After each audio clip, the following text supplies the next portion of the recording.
தற்போதைய அண்மை செய்தியாக தூய்மை பணியாளர்களுக்கு ஆதரவாகவே அரசு செயல்பட்டு வருகிறது என்று சென்னை உயர்நீதிமன்றத்தில் தமிழ்நாடு அரசு தரப்பிலிருந்து விளக்கம் அளிக்கப்பட்டிருக்கிறது.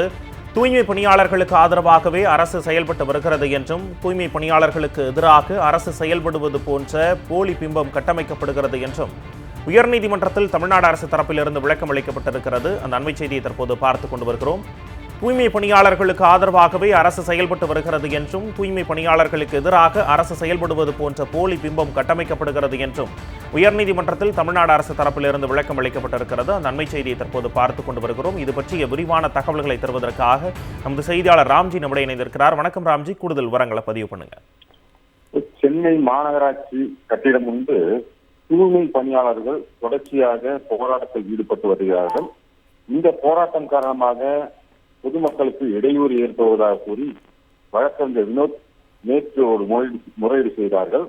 அது மனு தாக்கல் செய்தால் விசாரிக்கப்படும் என்று நேற்று தலைமை நீதிபதி அமர்வு தெரிவித்திருந்தது. இந்த நிலையில தலைமை நீதிபதி அமர்வுல ஆஜராகியிருந்த வழக்கறிஞர் வினோத் மீண்டும் இன்று இந்த விவகாரம் தொடர்பாக ஒரு முறையீடு செய்தார்கள். அப்போது இந்த முறையீட்டின் போது குறிப்பிட்ட தமிழ்நாடு அரசின் சார்பாக ஆஜரான கூடுதல் தலைமை வழக்கறிஞர் ஜே ரவீந்திரன் தூய்மை பணியாளர்களுக்கு அரசு ஆதரவாக இருக்கிறது என்றும், தூய்மை பணியாளர்களுக்கு எதிராக அரசு செயல்படுவதை போன்ற போலி தோற்றம் ஏற்படுகிறது என்று நீதிமன்றத்தில் விளக்கம் அளித்தார்கள். அப்போது மனுவில சில குறைபாடுகள் இருப்பதாக பதிவுத்துறை தெரிவித்ததை சுட்டிக்காட்டிய தலைமை நீதிபதி குறைபாடுகளை நிவர்த்தி செய்து மனு தாக்கல் செய்தால் விசாரணைக்கு எடுத்துக் கொள்ளப்படும் என்றும், தினந்தோறும் முறையீடு செய்தால் மனு விசாரணைக்கு எடுத்துக் கொள்ளப்பட மாட்டாது என மனுதாரருக்கு எச்சரித்தார்.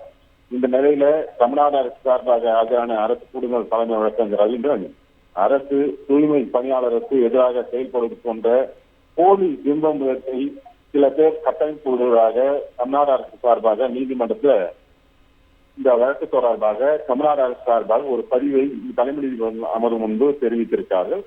அதை கேட்ட தலைமை நீதிபதி அமர்வும் முறையீடை தினமும் முறையீடு செய்யக்கூடாது என்றும், மனு தாக்கல் செய்தால் விசாரிக்கப்படும் என்று மனுதாரருக்கு இந்த வழக்கில் எச்சரிக்கை விடுத்திருக்கிறார்கள்.